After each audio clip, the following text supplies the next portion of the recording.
तो क्लास, स्वागत है आपका आपके अपने चैनल फुल तैयारी में। और मैं हूं विनीत, आपके सामने हाजिर हूं लेकर आपकी बुक का एक बड़ा ही शानदार जानदार चैप्टर। देखो, यह वो चैप्टर है जिससे आपके मार्क्स ऐसे ऐसे आएंगे अगर एक बार समझ लिया।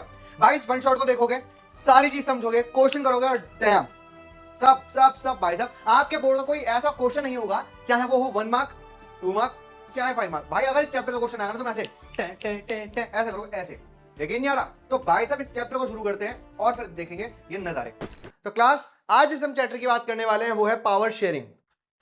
पावर शेयरिंग, ये देखो पावर कैसे शेयर की जाती है। अब आपको सर शेयरिंग इज केयरिंग, बिल्कुल बेटा। जो शेयरिंग है वही क्या है, केयरिंग है। यानी जब तक शेयर नहीं करोगे, केयर नहीं करोगे, तो शेयर करना बहुत ज्यादा जरूरी हो जाता है बच्चे। ठीक है, अब शेयरिंग का मतलब क्या है? यहां पे शेयर मैगी नहीं हो रही, यहां पे शेयर मैगी तो नहीं हो रही। आपको है मैगी, सर मैगी कहां से आ गई? ऐसा समझ के देखो बेटा। आप आपके सिबलिंग्स, सिबलिंग्स मींस भाई बहन, मैगी बनी घर में।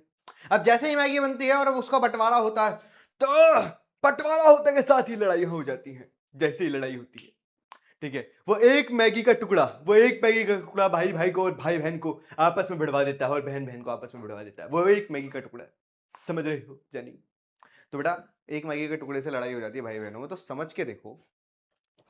जब एक देश के अंदर पावर बटेगी नहीं, यानी डिवाइड नहीं होगी, एक पर्सन के पास, यानी एक व्यक्ति के पास या ग्रुप ऑफ पीपल के पास ही सारी की सारी पावर कंसंट्रेटेड रहेगी, तो क्या झगड़े नहीं होंगे? आपको हाँ सर, बिकॉज अगर एक ही व्यक्ति के पास सारी की सारी पावर कंसंट्रेटेड रहती है तो बेटा वो अपनी मनमानी करेगा। ठीक है, वो ऑटोनॉमी चलाएगा भैया, कि जैसा मैं कहूंगा वैसा होगा। ठीक है, जो हम कहेंगे वो होगा। अब ये चीज नहीं हो सकती, बिकॉज आप रहते हो डेमोक्रेसी में। आप यानी आप इंडिया में डेमोक्रेसी, आप कहते हो हाँ सर। श्रीलंका ने डेमोक्रेसी अपनाई, बिल्कुल अपनाई, क्या चली? नहीं चली। पाकिस्तान ने डेमोक्रेसी अपनाई थी, बिल्कुल अपनाई थी, चली? नहीं चल पाई। बांग्लादेश ने अपनाई थी, बिल्कुल अपनाई थी, चली? नहीं चल पाई। नेपाल ने अपनाई थी, बिल्कुल अपनाई, चल पाई? नहीं चल पाई। बेटा डेमोक्रेसी को चलाना बहुत ईजी काम नहीं है, बहुत ईजी टास्क नहीं है। जब जब इंडिया में इलेक्शन होते हैं तो बाहर से लोग आते हैं देखने के लिए डेमोक्रेसी इतने अच्छे से रन कैसे करते हैं। बिकॉज इंडिया ने सीखा है, इंडिया ने सीखा है, और अलग अलग केस स्टडीज से सीखा है। ऐसे ही 2 केस स्टडी पे ये पूरा का पूरा चैप्टर है, जहां पर हम ये बात करेंगे कि पावर शेयरिंग इंपॉर्टेंट क्यों है, क्यों पावर बांटना अलग अलग कम्युनिटीज के, अलग अलग गवर्नमेंट के पास बहुत ज्यादा जरूरी हो जाता है। ये सारी बात इस चैप्टर में करते हैं। चलिए क्लास, स्टार्ट करते हैं अपने चैप्टर पावर शेयरिंग को, जिसके अंदर पहली केस स्टडी आती है किसकी? बेल्जियम की।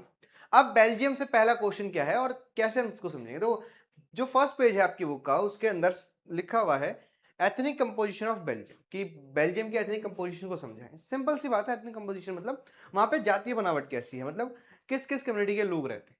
अगर मैं आपसे बात करता हूं तो सबसे पहले बात करते हैं हम, बेल्जियम कहां पर है? बेटा बेल्जियम एक छोटा सा देश है।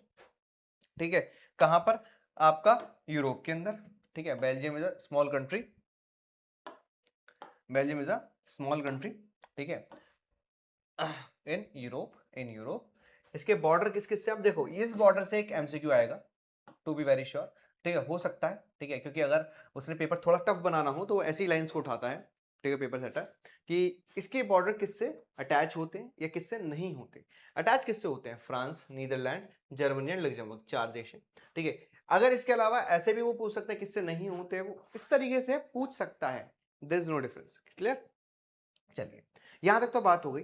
अब इसकी एक पॉइंट और आता है बेटा, इसकी जो कैपिटल है वो ब्रुसेल्स है। ठीक है, ब्रुसेल्स, ब्रुसेल्स, ठीक है, ब्रुसेल्स है, इसकी कैपिटल है ब्रुसेल्स। ठीक है बच्चे, जो कैपिटल है इसकी ब्रुसेल्स है। अब आपको क्या सर, हाँ चलो सर, स्टार्टिंग लाइंस में ये लिखा है बेटा। इसके बाद आता है मेन पॉइंट और मेन क्वेश्चन, कि इसकी एथनिक कंपोजिशन क्या है। एथनिक कंपोजिशन का मतलब है यहाँ पे कौन कौन सी लैंग्वेज के लोग रहते हैं। यहाँ पर और श्रीलंका में हम दोनों में लैंग्वेज की बात करते हैं। चलिए, अगर मैं बात करता हूं आपके, ठीक है, बेल्जियम की, तो यहाँ पे 2 मेजर लैंग्वेजेस है। कितनी? 2 मेजर लैंग्वेजेस है। अगर मैं आपको और अच्छे से बताना चाहूँ, एक है डच बेटा, दूसरी है आपकी फ्रेंच। ठीक है, एक है डच, सेकंड है फ्रेंच। ठीक है, डच और फ्रेंच ये 2 लैंग्वेजेस हैं जो यहाँ पे मेजरली बोली जाती हैं। क्लियर? इसके अलावा जर्मन भी है यहाँ पर, जो 1% लोग बोलते हैं पूरी कंट्री में। ठीक है, चलिए, आप कहेंगे सर तो सर इसकी वैल्यू नहीं है। बेटा वैल्यू बिल्कुल है। अगर वो कह रहे हैं कि हम कम्युनिटी गवर्नमेंट बनाएंगे, हम बहुत सारे काम करेंगे, जब वो आगे करते हैं, तो यानी उन्होंने जर्मन को भी अपने साथ रखा है, ऐसा नहीं कि वो छोड़ देंगे। क्लियर? चलिए, फ्रेंच, डच, ये कैपिटल ब्रुसेल्स की कहानी है। किसकी है? कैपिटल ब्रुसेल्स की कहानी है। ठीक है, ये अलग कहानी है, पूरे देश की कहानी है। अगर पूरे देश में देखोगे, डच फ्लैमिश रीजन में रहते हैं 59%, फ्रेंच वेलोनिया में रहते हैं 40%, जर्मन 1%। आपको इसको सर इसको याद कैसे करें? देखो अब मैं बताता हूँ बड़े अच्छे तरीके से याद करने का, बहुत प्यारा तरीका, बहुत बेहतरीन तरीका, ज्यादा दिमाग नहीं लगाना। मैं एग्जाम मतलब एक तुम्हें एक छोटी सी वो दूंगा ट्रिक, छोटी सी ट्रिक, और बस काम 35, काम 25 है, काम 25 है। देखो मैंने कैसे याद कर रखा है मैं बता देता हूँ। मैंने हमेशा ये सोच रखा भाई, जब बात आएगी बेल्जियम की तो दो एफ एक साथ नहीं आएंगे। है सर क्या बात कर रहे हो, दो एफ क्या क्या क्या का लॉजिक क्या है? अरे लाला इधर आओ, देखो डच कौन से एरिया में रहते हैं? फ्लैमिश। कहां पे रहते हैं बेटा? फ्लैमिश रीजन में। ये देखो डच फ्लैमिश रीजन में रहते हैं, फ्रेंच वोलोनिया में रहते हैं। सर कैसे बेटा? अगर फ्लैमिश नीचे आता तो दो एफ एक साथ हो जाता ना। हाँ सर, सर क्या बताया है सर, मजा आ गया सर, मेरी तो आंखें ऐसे ऐसे खुल गई। मेरे बच्चे देख, डच फ्लैमिश रीजन में रहते हैं, ठीक है, डच फ्लैमिश रीजन में रहते हैं 59% है, फ्रेंच वेलोनिया रीजन में रहते हैं 40% है, जर्मन 1% है, जो आपके आराम से कम्युनिटी ईस्टर्न पार्ट में रहती है बेल्जियम की। आपने कहा ओके सर, लेकिन ब्रुसेल्स के अंदर ये सिचुएशन अलग हो जाती है। ब्रुसेल्स में फ्रेंच जो है, ठीक है, वो है आपके 80% और डच जो है वो 20%। अच्छा ओ हो सर दोबारा समझाओ। मैं बताता हूँ, देखो फ्रेंच पूरे देश में 40% है। कितने? 40%। ठीक है, लेकिन सबसे ज्यादा कहां पर है? उसकी कैपिटल में है 80%। ठीक है सर, समझ में आ गया, समझ में आ गया बच्चे। डच जो है वो पूरे बेल्जियम में 59% है, बट जैसे वो कैपिटल की बात करते हैं उसमें सिर्फ 20% है। अच्छा सर अब समझ में आ गया, अब आ गया बच्चे। ठीक है, जर्मन उसकी कैपिटल में नहीं रहते, दैट्स व्हाई यहां पर डेटा नहीं है, ये ध्यान रखना। क्लियर? चलिए अब ये चीज समझ के देखो, अगर यहां पर गवर्नमेंट सिर्फ और सिर्फ वैल्यू दे दे डच को, अगर डच को दे दिया तो सेंटर में तो डच वैल्यूबल होगा, लेकिन जैसे कैपिटल की बात आएगी वहां पे वो मतलब मेजोरिटी में नहीं है, तो हो सकता है वहां पे सिविल डिस्प्यूट होना स्टार्ट हो जाए। ठीक है, सिविल वॉर होनी स्टार्ट हो जाए, कुछ भी हो सकता है XYZ। ठीक है, और अगर मान के देखो फ्रेंच को दे दिया, ब्रुसेल्स देखते हो कि ब्रुसेल्स के अंदर फ्रेंच ज्यादा है और उन्होंने वहां पे कैपिटल मतलब वहां पे पावर दे दी, तो बेटा वहां पर तो पावर दे दी, लेकिन उसके बाद का क्या? पूरी कंट्री में तो वो 40% है ना, तो नॉर्मल सी बात है यहां पर तो वो वैल्यू क्रिएट कर लेंगे, लेकिन पूरे कंट्री का क्या? पूरे कंट्री में तो खत्म। आपको हाँ सर, ठीक है। और इसी बीच जो जर्मन है उनका क्या क्या उनको कोई वैल्यू नहीं है, देश में रह रहे हैं? नहीं सर है तो सही। तो अब क्या करें बेटा, क्या करें क्या करें? अब हम बताएंगे क्या करें। अब इसकी कंपोजिशन आपको आराम से समझ में आ गई होगी, आपने कहा हाँ सर। तो ब्रुसेल्स जो बेल्जियम है, और ब्रुसेल्स को देखते हुए उनके पास बहुत सारी चीजें थी कि यार हम करें तो अब करें क्या, what to do what not to do. तो उन्होंने कहा कि चलो हम कुछ तो करते हैं, हम कुछ तो करते हैं। और उसी के लिए उन्होंने अमेंडमेंट्स करे, कॉन्स्टिट्यूशन बनाया, उसमें अमेंडमेंट्स हुए, चेंजेस लाए। वो चेंजेस ऐसे लाए कि ताकि हमारे यहाँ पे आराम से सारे लोग रह सकें। आप कहोगे अच्छा ऐसा है। अब इसी से नेक्स्ट क्वेश्चन कहां पर आता है? यहां से आता है आपका श्रीलंका पे। ठीक है, लेकिन लेकिन श्रीलंका और बेल्जियम में सिर्फ फर्क क्या है और सिमिलरिटी क्या है? देखो श्रीलंका और बेल्जियम में सिमिलरिटी यह है कि दोनों में अगर आप देखेंगे तो लैंग्वेज का बंटवारा है। ठीक है, वहां पर भी यहाँ पर भी, वहां पर भी एक मेजोरिटी माइनॉरिटी। यहाँ पर पावरफुल कौन है? यहाँ पर फ्रेंच स्पीकिंग माइनॉरिटी पावरफुल है। कौन सी? फ्रेंच स्पीकिंग माइनॉरिटी जो कम्युनिटी है वो जो फ्रेंच स्पीकिंग माइनॉरिटी है वो पावरफुल है इन कंपैरिजन ऑफ डच। यानी सोच के देखो, डच 59% होने के बाद भी पावरफुल नहीं है इकोनॉमिकली सोशली। ठीक है, कैसे भी वो पावरफुल नहीं है। जो पावरफुल है वो है फ्रेंच, जबकि उनका जो नंबर है वो 40% है। आपने कहा ओके सर, समझ में आया? ये सारी चीज है। तो अब डच के अंदर ये फीलिंग आने लगी कि यार ये पावरफुल है, ये तो हमें जीने नहीं देंगे, अब क्या करें, what to do what to do. ठीक है, व्हाट नॉट टू डू, करे तो करे क्या, करे तो करे क्या, बोले तो बोले क्या। ठीक है, तो कोई बात नहीं, देखते हैं। लेकिन श्रीलंका जो है, इसका जो केस है ये तो अलग ही है। इसका रीजन क्या है? श्रीलंका का केस इसलिए अलग हो जाता है मेरे बच्चे क्योंकि यहां पर लैंग्वेज के साथ साथ रिलीजन भी बटा हुआ है। ओके, मैंने आपको बताया था ना सिमिलरिटी है, दोनों में लैंग्वेज है, बिल्कुल है। यहां पर भी एक डोमिनेट कर रहा है, वहां पर भी एक डोमिनेट कर रहा है। ठीक है, बट प्रॉब्लम यह है कि यहां पर रिलीजियसली भी बंटवारा ज्यादा है। ओके सर, और यही सबसे बड़ी प्रॉब्लम आती है यहां पर। क्यों? कैसे? देखते हैं। देखो सबसे पहले हम समझते हैं इसकी एथनिक कंपोजिशन। नेक्स्ट क्वेश्चन क्या है आपके सामने? Explain the ethnic composition of Sri Lanka. आप लिख लें क्वेश्चन, ठीक है। मैंने बता ही दिया आपको। एथनिक कंपोजिशन, सबसे पहले हम बात करते हैं श्रीलंका की। देखो श्रीलंका जो है, ठीक है, सिर्फ कुछ ही किलोमीटर दूर है किससे बेटा, तमिलनाडु कोस्ट से। किससे, तमिलनाडु कोस्ट से, ठीक है, तमिलनाडु कोस्ट से कुछ ही दूरी पर है। श्रीलंका की एक डाइवर्स पॉपुलेशन है जिसमें सोशल ग्रुप्स दो हैं, एक है सिन्हाला, एक है तमिल्स, ठीक है। एक है सिन्हाला स्पीकर जो सिन्हाला लैंग्वेज बोलते हैं, एक है तमिल स्पीकर। आपने कहा सर ये दोनों मिला के सिर्फ 92 हो रहे हैं, 8 कहाँ है? 8 भी है भाई डाटा, बेटा 8 भी है यहाँ पर, 8% और भी है, ठीक है। अभी हम देखेंगे पूरा डेटा किस तरीके से वो डिवाइड हुए हैं, किस तरीके से तमिल भी अलग तरीके से डिवाइड होते हैं, अभी हम आगे देखेंगे, ठीक है। चलो अब देखते हैं कैसे कैसे। देखो यहां पर आप समझो कि क्या है और सिचुएशन क्या है। देखो Sri Lanka is just a country, island country है जो कहां पर है, इंडिया के साउथ में। साउथ मतलब इंडिया के साउथ में, मतलब इंडिया के जो तमिलनाडु है, ठीक है, उससे जस्ट ईस्ट साइड में आपको मिलती है क्या, श्रीलंका। अगर मैं मैप की बात करता हूं तो मैप में कुछ इस तरीके से मान लो मेरे बच्चे, अगर मैं लोअर पार्ट बनाऊं इंडिया का सदर्न पार्ट, ठीक है, तो यहाँ पे ये एक ड्रॉपलेट की तरह है, ठीक है, श्रीलंका, ये है ड्रॉपलेट की तरह श्रीलंका। अब जो श्रीलंका है अगर उसको हम बांटें, अगर हम उसको डिवाइड करें, अब मतलब भैया लोकेशन के हिसाब से डिवाइड करना है, डिवाइड कर देगा सर। सर आप तो ऐसी ऐसी बातें कर रहे हो सर। अरे भाई ये देश को कैसे बांट सकता हूँ मैं किसी के, भाई मैं इतना बड़ा इंसान थोड़ी हूँ, इंसान के मौका तो कुछ कुछ भी नहीं हो किसी का देश बांट दूं भाई। लाडले ऐसे नहीं करते, देखो ये, ठीक है। अब देखो दूसरी चीज, और इस तरीके से अगर मैं इसको डायरेक्शन के बेसिस पे अगर डिवाइड करूं, तो अगर आप देखेंगे नॉर्थ आपको पता है ऊपर है, ईस्ट वेस्ट साउथ, तो जो आपका नॉर्थ ईस्टर्न वाला रीजन है वहां पर आपको सारे के सारे तमिल्स मिलते हैं, ठीक है। ये तमिल यहीं पर कंसंट्रेटेड है मैक्सिमम, ठीक है। आपने कहा ओके सर, ठीक है, ये ज्यादातर यहीं पर कंसंट्रेटेड है, ओके समझ में आ गया। चलो देखो, ठीक है। अब इनका डिवाइड कैसे हुआ, डिवीजन कैसे हुआ, इनके अंदर भी फर्दर क्लासिफिकेशन है, ठीक है। यहाँ पे रिलीजियस बेसिस पे भी क्लासिफिकेशन है, देखो कैसे। देखो Tamils there are 2 groups, Tamils के कितने ग्रुप हैं बेटा, 2 ग्रुप हैं। तमिल्स के कितने बेटा, 2 ग्रुप हैं। Tamil natives of the country, एक तो तमिल्स हैं, ठीक है, एक तो तमिल्स है जो वहीं के, ठीक है, नेटिव कंट्री के, ठीक है। देखो natives, Tamil natives of the country, ठीक है, एक जो है वो है तमिल, ठीक है। चलिए नेक्स्ट क्या है, आर कॉल्ड श्रीलंकन तमिल्स, इनको हम कहते हैं श्रीलंकन तमिल्स, और दूसरे हैं कौन से, इंडियन तमिल। सर इन दोनों में फर्क क्या हुआ फिर, बेटा इन दोनों में फर्क क्या हुआ ये बता देता हूं मैं तुझे, ठीक है मेरे बच्चे। देखो अब सर वहां पे तमिल पहुंचे कैसे, सर तमिल हम पढ़ रहे हैं लेकिन हमें बताया नहीं किसी ने आज तक, सर तमिल पहुंचे कैसे। बेटा क्या हुआ, at a certain phase of time when there was a colonial rule in India and Sri Lanka, even all of the countries which have colonized by Britishers, what they do, they started indentured laboring. You have understand these words in your history.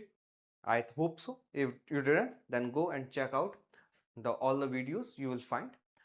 So indentured laboring simply says that you just hire the labor from another country and took him to another country. From one country to another country, you just take some person and you just do false promises to him and you just bring him down that particular country, और वहां पर जाके आप उससे काम करवा रहे हैं, पैसे आप दे नहीं रहे, काम कराए जा रहे हैं, उसको जाने ही नहीं दे रहे। उसको लगता था मैं जाऊंगा अमेरिका, हम जाएंगे ब्रिटेन, ब्रिटेन में जाकर करेंगे काम, काम नहीं मिल रहा, गए हो तुम श्रीलंका, अब पीटे जाओगे। अब तमिलनाडु ही क्यों, तमिल ही क्यों बोलते, क्योंकि वो तमिलनाडु के जस्ट पास में है, आपको मैंने अभी बताया था तमिलनाडु के जस्ट पास में है बेटा, ठीक है। तमिलनाडु अगर आप देखेंगे ध्यान से, ठीक है, तमिलनाडु, ठीक है, उससे ही यहाँ पर सबसे ज्यादा ब्रिटिशर्स लेकर गए क्या, लेबर। अब जब ज्यादा लेबर लेके गए तो वहां पे तमिल इंडिजिनियस पीपल होगा, बहुत सारे ऐसी जगह जहाँ पर आप जाओगे तो इंडियंस है, फिजी हो गया, सूरीनाम हो गया, बहुत सारे ऐसी जगह हैं जहाँ पे इंडियंस हैं, आज भी हिंदी बोलते हैं। और आपको सर यहाँ पर कैसे आ गए, बेटा ब्रिटिशर्स लेके गए एज लेबर। अब वहां पर वो सेटल होने लगे, धीरे धीरे सेटल हो, बिकॉज अब उन्होंने भी तो प्रोसेस करा है ना भैया, उन्होंने तो प्रोग्रेस करी है कंट्री के साथ, कंट्री की प्रोग्रेस में कहीं ना कहीं उनका भी तो एक ना एक तरीके से आप योगदान समझ सकते हैं, ठीक है। उन्होंने भी कंट्रीब्यूट करा है ना उस कंट्री के अंदर डेवलपमेंट में। अब आप ऐसे मना तो नहीं कर सकते कि भाई साहब नहीं आपने तो नहीं करा, नहीं ऐसा, दिस इज नॉट पॉसिबल बड़ी, ठीक है, आपने करा है भाई साहब, कंट्रीब्यूट करा है। अब इसलिए वजह से यहाँ पे तमिल ज्यादा रहते हैं। अब जैसे तमिलियंस रहे, अब तमिल और सिन्हालास के बीच में, ठीक है, थोड़ी बहुत ठीक है, बहसबाजी होने लगी। इसका रीजन ये है क्योंकि सिन्हालास कहते थे कि वी आर इंडिजिनियस पीपल, हम यहीं पे रहते हैं, हम यहीं पे बने, तुम बाहर से आए हो। अब जब फीलिंग आती है ना एलियनेशन की, तुम बाहर से आए हो, तुमने ऐसा करा, तो उनको भी लगा यार हमने तो इस देश को सब कुछ दिया, हम यहाँ पे बेशक लेबर बन गया, लेकिन हमने काम करा, मेहनत करी, इस देश को डेवलप करा, इन जमीनों में हमने काम करा है, खेती करी, तो कहीं ना कहीं हमारा भी तो कोई पार्ट है, हम भी तो अपनी पूरी जनरेशन खत्म करके यहाँ पर बैठे हैं। ऐसा तो नहीं है कि हम यहाँ पर आए थे, घूमने आए थे, पब में आए थे, हमें उठा के काम करा दिया, नहीं भाई साहब, हमारे घर वालों से हमें छीन के लाया गया, कैसे भी लाया गया, हम यहाँ पे काम कर रहे हैं, हमने 1 पीढ़ी 2 पीढ़ी 3 जनरेशन 4 जनरेशन यहाँ पे काम करा है, तो अब हमारा भी तो अधिकार है ना कुछ जमीन पे। बिल्कुल है भाई, किसने मना करा है। ठीक है, चलिए अब Sinhala speaker are mostly Buddhist, और जो सिन्हाला स्पीकर थे वो कौन थे, बुद्धिस्ट थे। ठीक है, अब बुद्धिस्ट, और जबकि जो इंडियन तमिल्स थे उनके अंदर हिंदूज भी हैं, क्रिश्चियंस भी हैं और मुस्लिम्स भी हैं। Clear, Tamils are Hindus, Tamil जो है वो हिंदूज हैं, मुस्लिम्स है, 7% क्रिश्चियन है, और बहुत तमिल एंड सिन्हालास। ठीक है, जो तमिल्स है वो हिंदू और मुस्लिम है। ठीक है, जो क्रिश्चियंस एंड बहुत तमिल एंड सिन्हालीस। चलिए क्लियर, देखिए तमिल्स 13% श्रीलंकन तमिल्स है, इंडियन तमिल्स बाकी बसते हैं। सिन्हाला स्पीकर 74% है। तमिल जो हिंदू और मुस्लिम और क्रिश्चियन 7%, हिंदू सबसे ज्यादा है। ठीक है, मुस्लिम्स है, फिर 7% क्रिश्चियंस है। क्लियर, ये है, इस तरीके से ये बटा हुआ है, जैसे सिन्हाला स्पीकर 74%, श्रीलंकन तमिल 13%, इंडियन तमिल 13%। ठीक है, अगर आप देखेंगे तो टोटल नंबर बन जाता है। चलिए यहाँ तक समझ आया, 7% Christian both found among both Tamil और सिन्हाला दोनों के अंदर मिलते हैं। ठीक है, अगर आपने नहीं पढ़ा तो आप 11th में पढ़ोगे। ठीक है, वेन डाइग्राम्स, तो आपको ये समझ में आ जाएगा किस तरीके से वेन डायग्राम बनता है। कुछ कॉमन होता है, ठीक है, अगर मैं बनाना चाहूँ तो कुछ इस तरीके से होता है बेटा ये। ठीक है, एक, ठीक है, इसके अलावा 2, ठीक है, फिर 3। ठीक है, कुछ इन सब में कॉमन होगा, कुछ इन सब में कॉमन होगा, तो ये वाला जो पार्ट होता है ना ये कॉमन होगा। ठीक है, ये दोनों में कॉमन होगा, तो जब हम करेंगे ना एक एक करके निकालेंगे तो इसको हम माइनस करते रहते हैं। ठीक है, इस तरीके से निकलता है ये, तो इस तरीके से ये शो कर रहा है बिल्कुल का पूरा पार्ट कि कितने परसेंट कितने लोग हैं। क्लियर, चलिए, तो सर क्या लड़ाई इसकी थी, नहीं लड़ाई इसकी नहीं थी। श्रीलंका के अंदर लड़ाई हुई इसके बाद। श्रीलंका जब आजाद होता है, ठीक है, श्रीलंका गॉट इंडिपेंडेंट इन 1948। ठीक है, आपको सभी को पता है 1948 के अंदर ये आजाद होता है। ठीक है, 1956 के अंदर ये लॉ पास करते हैं, 8 साल बाद इनका लॉ पास होता है, और उस लॉ की वजह से सारी प्रॉब्लम होती है। प्रॉब्लम ये नहीं थी कि यहाँ पे लोग रह रहे हैं अलग अलग कम्युनिटी, इससे ज्यादा तो इंडिया में रहते हैं, डाइवर्सिफिकेशन तो इंडिया से सीख ले कोई भी कंट्री, हमसे ज्यादा डाइवर्सिफाई तो कोई कंट्री नहीं हो सकती। हमारे यहाँ पे डिफरेंट लैंग्वेजेस है, अलग अलग लैंग्वेज है, लैंग्वेज को बोलने का तरीका अलग है, यानी बोली अलग है हमारे पास। ठीक है, इसके अलावा अगर आप बात करते हैं, हमारे पास कौन सा ऐसा रिलीजन जो इंडिया में नहीं है, जो वर्ल्ड में है इंडिया में नहीं, सारे रिलीजन है। इवन हमारे पास तो ऐसे ऐसे रिलीजन है जो वर्ल्ड में एंड हो चुके हैं भाई साहब। तो हमसे सीखो डाइवर्सिफिकेशन, बट डाइवर्सिफिकेशन को संभालना कैसे है ये हर कोई नहीं सीख सकता। आप रख लो, आप बुला लो हर एक कंट्री के लोगों की, आ जाओ आओ, जिस रिलीजन के भी, इस देश के भी, आ जाओ, सब आ जाओ, संभालोगे कैसे भाई, सबकी डिमांड्स अलग है। श्रीलंका ने यही प्रॉब्लम श्रीलंका में हुई। श्रीलंका में क्या हुआ, श्रीलंका में डाइवर्सिफिकेशन ज्यादा नहीं थी, बट वो संभाल नहीं पाए। उनको लगा कि सारी की सारी पावर उन्हें मिलनी चाहिए, जो ज्यादा है, जो इंडिजीनियस है, जो पहले से यहां रह रहे हैं, उनको सारी पावर दे दो, या फिर जो पर्टिकुलर लैंग्वेज बोल रहे हैं उनको सारी पावर दे दो। अरे ऐसे कैसे दे दो भाई, जो बाहर से भी आया है बेशक, बट उसने तो कंट्रीब्यूट करा है ना इस कंट्री के अंदर, 100 साल 200 साल रहे हैं ना वो। अब ऐसा तो नहीं है कि उनको नहीं, नहीं नहीं हम नहीं जानते, ऐसा तो नहीं हो सकता कि ब्रिटिश का तुम भी निकल जाओ। तो भाई अगर वो निकल रहे हैं तो उनका वो सारा पैसा दो, वो जमीन दो जिसपे उन्होंने काम करा, उनकी सारी मेहनत दो। ठीक है, चलिए अब 1946 के अंदर ये लॉ पास करते हैं। आप देखो श्रीलंका इंडिपेंडेंट होता है 1948 के अंदर। ठीक है, ये पॉइंट मार्क कर लेना मेरे बच्चे, कब इंडिपेंडेंट हुआ, 1948, एमसीक्यू आ सकता है बेटा। ठीक है, 1946 में लॉ पास करता है जिसके अंदर जो लैंग्वेज होती है, ठीक है, वो बना देते हैं ऑफिशियल लैंग्वेज सिन्हाला को। Sinhala become only official language, only official language. सिर्फ और सिर्फ कौन सी लैंग्वेज रहेगी यहाँ पर, आपकी सिन्हाला रहेगी, उसके अलावा कोई दूसरी लैंग्वेज नहीं रहेगी। आप समझ कर देखो, एक लैंग्वेज को सपोर्ट करा तो तमिल्स कहने लगे यार ऐसा कैसे, हमारी लैंग्वेज में खराबी है। उन्हें लगा कि चलो कोई बात नहीं, एक काम करते हैं, बाकी सारी जगह पर सपोर्ट कर लेंगे हम, लेकिन ऐसा नहीं था। इन्होंने सीक्वेंस जो ऑर्डर था वो इस तरीके से रखा कि सिर्फ और सिर्फ वहां पे मेजोरिटी को ही सारी पावर दी गई। अब जब मेजोरिटी को बेटा सारी पावर मिल जाती है ना, तो चीजें खराब हो जाती हैं। खराब कैसे हो जाती हैं बता देता हूँ मैं तुम्हें। यार अगर मान के देखो, जो मेजोरिटी हम बार बार मेजोरिटी कहते हैं, तो मेजोरिटी में काउंट किसे करते हैं? देखो, जब हम लास्ट चैप्टर पढ़ते हैं अपना पावर शेयरिंग, उसमें मेजोरिटी को बहुत अच्छे से समझाया, मैं यहाँ पे समझा देता हूँ। वैसे बेटा, व्हाट इज मेजोरिटी? बेटा, मेजोरिटी रूल का मतलब ये नहीं है कि जो कम्युनिटी मेजोरिटी में उसकी बात करें, ना ना ना ना, यहाँ पे कम्युनिटी नहीं, जो कम्युनिटी मेजोरिटी में उसकी बात नहीं, यहाँ पे जो नंबर्स हैं वो, मतलब सबको मिक्स करा, सबका टोटल करा, उस टोटल के अंदर से वोटिंग कराई, तो जो मेजोरिटी आएगी वो मानेंगे। जैसे मान के देखो, आपकी क्लास है, आपकी क्लास में गर्ल्स और बॉयज दोनों होंगे, ठीक है, होप सो, ठीक है। अब गर्ल्स और बॉयज हैं, अब मैं ये कहूँ कि सिर्फ गर्ल्स से पूछ लूँ कि बेटा बताओ चाउमीन कौन खाएगा, ठीक है, या सिर्फ लड़कों से पूछूं कि लड़कों बताओ पिज्जा कौन खाएगा, लड़कों ने हाथ उठा दिया, अच्छा अच्छा चलो पिज्जा खाएंगे, तो कहो सर हमसे तो पूछो, लड़के कहेंगे हमसे पूछो, जब लड़की से पूछो लड़के कहेंगे हमसे पूछो सर। अब मैंने क्या करा, दोनों को मिक्स कर दिया, मैंने कहा ये बताओ मोमोज कौन खाएगा।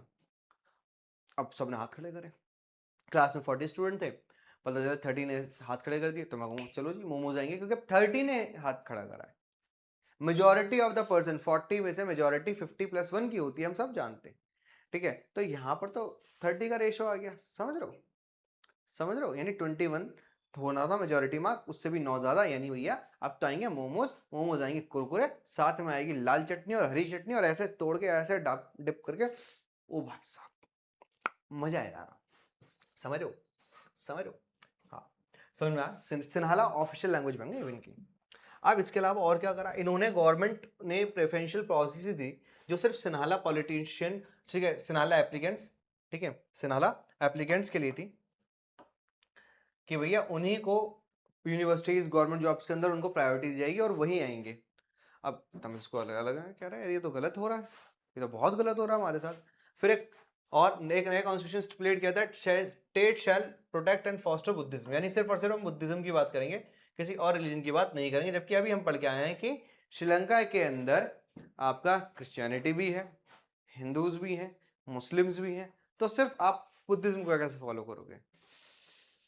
पॉइंट तो आ गया। अब धीरे धीरे ना ऐसे समझो कि आप अभी अकेले थे, ठीक है, आपको सारी वैल्यू मिल रही थी, अचानक से छोटा भाई या बहन आ गया, तो सारा का सारा ध्यान वहां डाइवर्ट हो गया भाई बहन पे, तो यू फील लेफ्ट अलोन, ठीक है। वो पेंगुइन है ना, वो ऐसे जा रहा है, वो वही वाला फील है, ठीक है, आई कैन फील यू।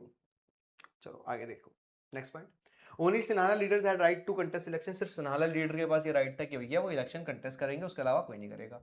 ये जब सबकी वजह से जो डिमांड थी तमिल्स की, वो स्टार्ट होने लगी इलम में। अब ऐसा क्या हुआ कि इलम की स्टार्ट हो गई।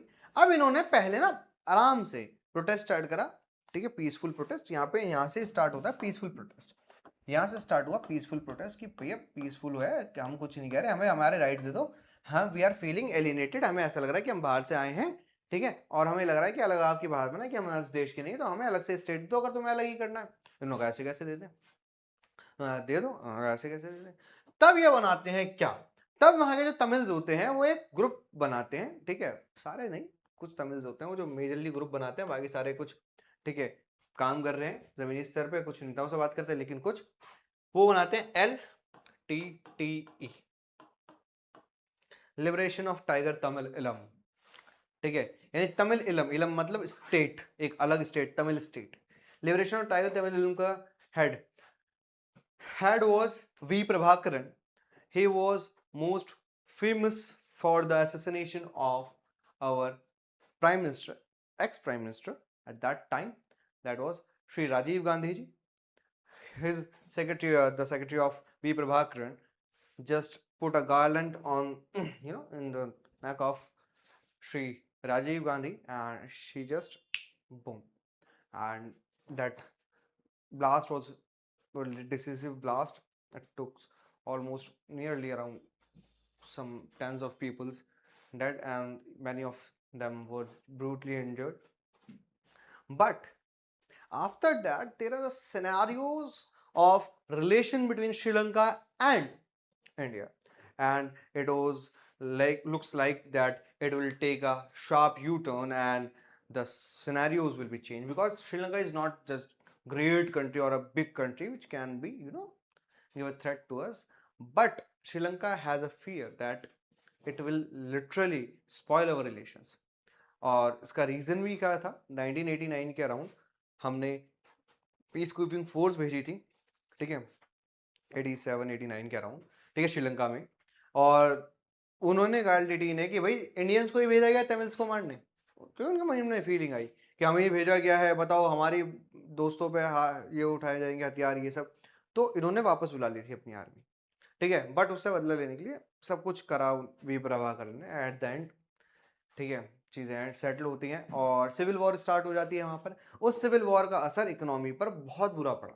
आप समझ के देखो, जब ये सारी सिचुएशन होगी जो हम आगे देखने वाले हैं, ठीक है, तो अब एलिनेशन श्रीलंकन में कैसे स्टार्ट हुई? सक्सेसिव गवर्नमेंट पॉलिसीज कि भाई साहब सक्सेसिव पॉलिसी, सक्सेसिव मतलब एक के बाद एक ऐसी पॉलिसीज आती गई जिसकी वजह से बुद्धिस्ट मेजोरिटी जो होती उनको लगने लगा कि भाई हम इस देश के नहीं है, सिंपल, ठीक है। द सोल ऑफिशियल लैंग्वेज सिर्फ और सिर्फ किड्स की दी गई, सेनालियों को दी गई, गवर्नमेंट जॉब सब कुछ दिया गया, ठीक है। इसकी वजह से उनको लगा हम कल्चरली पॉलिटिकली इग्नोर किए जा रहे हैं कि हमारी कोई वैल्यू नहीं है।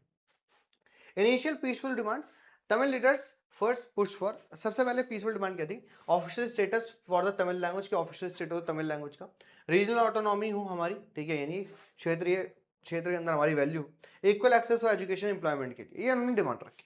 एस्केलेशन धीरे धीरे सेपरेटिज्म पे बढ़ा, because that demands autonomy were repeatedly rejected, bar bar reject कर रहे हैं। तमिल ग्रुप्स ग्रो एक रेडिकलाइज हो जाते हैं 1980s के अंदर, एक बहुत सारे पॉलिटिकल ऑर्गेनाइजेशन फॉर्म करते हैं, डिमांड ए separate independent state called Tamil इलम, ठीक है। अब यहाँ पे रेडिकलाइजेशन जो वर्ड यूज करा है ना इन्होंने, जो रेडिकलाइजेशन वर्ड यूज करा है वो उसी के लिए करा है जो मैं आपको बता रहा था अभी। एक ग्रुप था एलटीटी का जो रेडिकलाइज्ड ग्रुप था, उसने बहुत सारे असैसिनेशन करे, बहुत सारे बॉम्बिंग करी, इवन पेन के अंदर बॉम्ब, लंच बॉक्स में बॉम्ब, बहुत सारे बॉम्ब्स बनाए उन्होंने, ठीक है, ताकि एक सिविल वॉर क्रिएट हो सके, डिस्टर्ब हो जाए पॉलिटिकल सिस्टम और उनकी बात सुननी पड़े। देखो बेटा, ठीक है, फॉर एन एग्जाम्पल आपकी डिमांड नहीं मान रहे, आप करो, आप अपनी डिमांड रखो, बट वॉयलेंस करना is not a solution, violence is always not a solution. मैं ये नहीं कह रहा कि गलत करा है भाई, ठीक है, उन्होंने बहुत ज्यादा गलत करा, but violence is never be a solution, violence जरूरी नहीं है ना।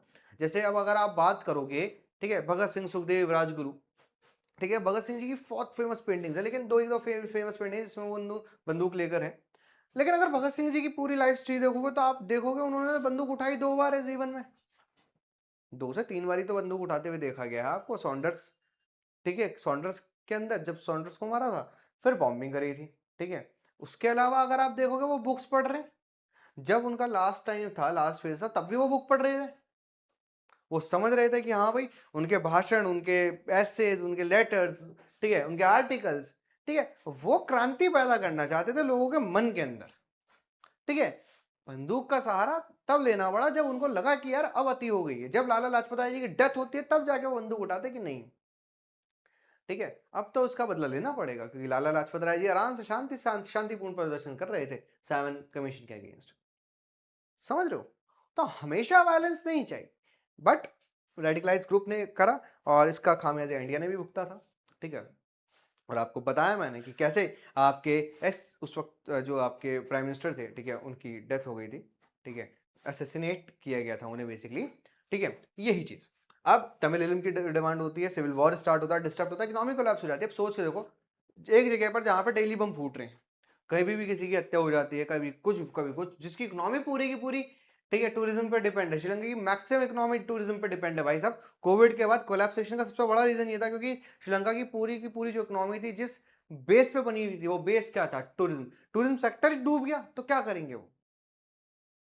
तभी तो क्राइसिस आया था, इकोनॉमिक क्राइसिस, क्लियर। और एक आर्म कॉन्फ्लिक्ट जो होता है वो एंड होता है 2009 के अंदर। 2009 के अंदर डिमांड्स मान, मतलब तमिल की मान नहीं मानी जाती, इनको वैल्यू दी जाती है, इनको प्रॉपर रिप्रेजेंटेशन दिया जाता है। आज श्रीलंका में चीज़ें बहुत ज़्यादा स्टेबल है, ठीक है, बहुत बढ़िया कंट्री है, आप चाहो घूम के आओ, बढ़िया एकदम बढ़िया, अपने दोस्त भाई हैं, ठीक है, बहुत बढ़िया बढ़िया स्पिनर्स हैं वहाँ पर, बैट्समैन भी हैं, ठीक है, और फास्ट बॉलर मलेंगा, लसित मलेंगा। अरे भाई साहब, ऐसा नहीं है कि श्रीलंका और इंडिया का रिलेशन बहुत बढ़िया है, कोई दिक्कत नहीं है। एक असैसिनेशन हुआ, लेकिन जैसे भी हमने इसको संभाला, कि प्रेशर दोनों तरफ की गवर्नमेंट पे था, क्योंकि हमारे यहाँ पे एक्सपीएम, ठीक, सॉरी, है एक्सपीएम, ठीक है, उसके अलावा भाई गांधी परिवार, समझ रहे हो आप, ठीक है, जो लगातार पीएम रहे हो, जिनके जिनके जो पिताजी, दादाजी, सब कुछ बढ़िया एकदम बढ़िया रहे, समझ रहे हो? तो भाई, जिनकी मम्मी इंदिरा गांधी, ठीक है, जिनका दादा जवाहरलाल नेहरू, तो भाई समझ रहे हो, और मड़ी चैन मुड़ा समझ रहे हो? वही है। चलो अब यहाँ कॉन्फ्लिक्ट एंड होता है, क्लियर, एंड होता है बिकॉज यहाँ पे हमने पढ़ा मेजोरिटेरियनिज्म श्रीलंका। ये था क्वेश्चन मेजोरिटेरियनिज्म इन श्रीलंका का, जो हमने पूरा टॉपिक समझा। ठीक है, हमने पहले कंपोजिशन समझे, मेजोरिटेरियन। अब इसके अलावा लेकिन जो बेल्जियम था उसने क्या करा, उसने करा एकोमोडेशन। क्या करा बेटा?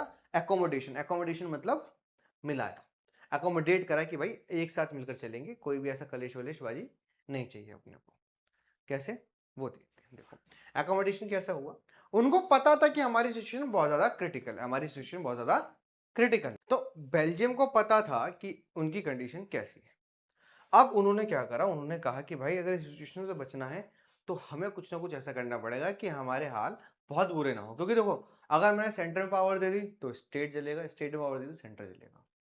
तब करें तो करें क्या, करें तो करें क्या? तो इन्होंने एक आइडिया निकाला, क्यों ना एक काम करें, सबको पावर दे दे। ये डजेंट मैटर कि वो 2% है, 1% है, 40% है, 50% है। एक काम करो, सबको बुलाओ, सबको इक्वल इक्वल इक्वल शेयर दे दो, अपना अपना हिसाब कर रखेंगे, कोई भी लॉ बनाना होगा सब एक साथ आएंगे, जो मेजोरिटी गई है वो बना ले, खत्म। आपको वाह वाह मोदी जी वाह, दिमाग की तेज लगी भाई साहब। देखो इक्वल रिप्रेजेंटेशन जिसकी मैंने बात करी सबसे पहले भाई साहब, एक the number of Dutch and French speaking minister shall be equal in the central government. Central government में दोनों इक्वल होंगे। ठीक है, same special laws require the support of majority member. Special laws require majority support, कि भैया कोई भी special law होगा तो मेजोरिटी सपोर्ट करेगी। मेजोरिटी का मतलब है ऐसा नहीं है कि 50 मेंबर से बोला हाँ हाँ कर दो, ना ना ना, दोनों आएंगे बैठेंगे, जो मेजोरिटी कहेगी उसको माना जाएगा। क्लियर? देखो बेल्जियम ने एक्सेप्ट करा regional diversity and took step to resolve conflict को रिजॉल्व करने की कोशिश करी। उन्होंने अमेंडमेंट्स करे, क्या करे? चेंजेस करे। उनको लगा नहीं नहीं यार ये चेंज और होना चाहिए, उन्होंने चेंज करा। नहीं नहीं यार ये चेंज और होना चाहिए, उन्होंने और चेंज करा। यानी वो चेंज करते गए, वो चेंज करते चले गए। सुन में आया? देखो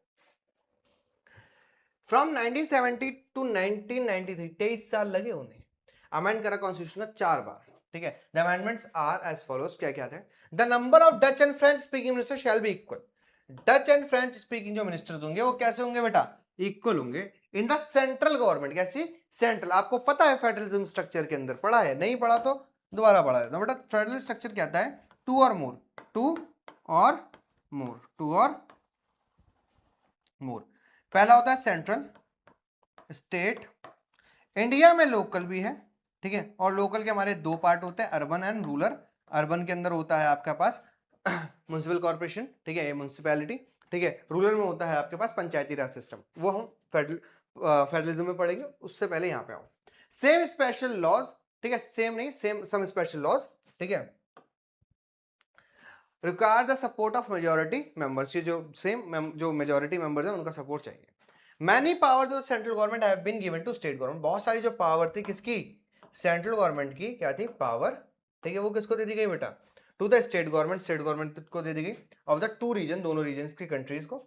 the state governments are not subordinate to the central government. Subordinate क्या होता है? ओए होए होए, देखो मैंने जैसे अभी आपको बताया मेरे बच्चे कि हमारे पास सेंट्रल है, ठीक है, स्टेट है, फिर लोकल है। अब क्या हुआ, इन सबके सब्जेक्ट्स होते हैं। सब्जेक्ट क्या होते हैं? वो टॉपिक्स जिस पे ये लॉ फॉर्म करते हैं। कॉन्स्टिट्यूशन के अंदर सब मेंशन है, सेंट्रल के कौन से सब्जेक्ट्स हैं, स्टेट के, लोकल के। ठीक है, लोकल के तो नहीं होते खैर हमारे। ठीक है, मतलब अगर मैं वैसे बात करूं तो सब्जेक्ट्स नहीं होते, हमें इनको पावर दे रखी है। जब 1992 का अमेंडमेंट पढ़ते हैं 73rd 74th, ठीक है, उसके अंदर बकायदा ये मेंशन है कि लोकल के पास किस किस चीज पे रूल है, कहाँ से उनको वो पैसा कमाएंगे। ठीक है, मैं इसलिए बता रहा हूँ क्योंकि आप सोचो अरे नहीं सर आपने, आपको तो पता है मुझे भाई। ठीक है, हम यहाँ पे लिस्ट की बात कर रहे हैं, जैसे हमारे पास यूनियन लिस्ट, ठीक है, स्टेट लिस्ट, और थर्ड आती है कॉन्करेंट लिस्ट। कॉन्करेंट लिस्ट पे both can make the law, ठीक है, सेंटर और स्टेट, ठीक है, दोनों बना सकते हैं, बट माना यूनियन का जाता है यानी सेंटर का जाता है। ठीक है, अब इनके जो सब्जेक्ट्स होते हैं वो क्लियरली मेंशन है कहाँ? आपके कॉन्स्टिट्यूशन के अंदर, यानी एक दूसरे के साथ हस्तक्षेप नहीं कर सकते। ऐसी समझो इसको, और ऐसे समझाता चलो। मैंने आपसे को दिए 200 रुपए, 200 रुपए दिए, बेटा मोमोज ले आओ। आप गए, टिंग टिंग टिंग टिंग टिंग टिंग टिंग टिंग करते हुए आए तुम, और तुम लो सर मोमोज एक प्लेट। मैंने कहा बेटा कितने का है? तुम बताओगे ना सर 180 के। मैंने okay thank you so much. अब मान के देखो आपकी जेब में 200 रुपए आपके हैं, आप भगते हुए गए, आप मोमोज लेकर आए, आप खाने लगे, मैं पूछा, अब मैं क्या पूछ सकता हूँ आपसे, बेटा कितने रुपए के लाए, कहाँ से आए पैसे? नहीं पूछ सकता ना। क्यों? अरे भाई पैसे आपके सेम, जब पावर है आपकी तो मैं कैसे सवाल पूछ सकता हूँ? पावर मेरी होती तो पूछता ना। समझ रहे हो? समझ रहे हो? हाँ वही बात कि भाई जब सेंट्रल गवर्नमेंट के पास अपनी पावर है तो वो स्टेट गवर्नमेंट से जवाब नहीं मांगी। स्टेट गवर्नमेंट को ये कह रखा है ये सब्जेक्ट्स आपके, यहाँ पे आप कानून आए हुए, तो यानी आप सेंट्रल गवर्नमेंट के अधीन नहीं हो, यानी सबऑर्डिनेट नहीं हो, आप उसको जवाब नहीं दोगे। आप अपने काम के लिए खुद जिम्मेदार हैं, सवारी सामान की खुद जिम्मेदार है भाई साहब। ठीक है, ब्रुसेल्स के पास सेपरेट गवर्नमेंट बना, यानी आपकी जो कैपिटल है उसकी अलग गवर्नमेंट है, यानी स्टेट गवर्नमेंट अलग। अपार्ट इसके अलावा कम्युनिटी गवर्नमेंट भी बनाई। कम्युनिटी गवर्नमेंट क्या है? एक एक करके समझते हैं मेरे बच्चे। ब्रुसेल्स है separate government in which both the communities have equal representation.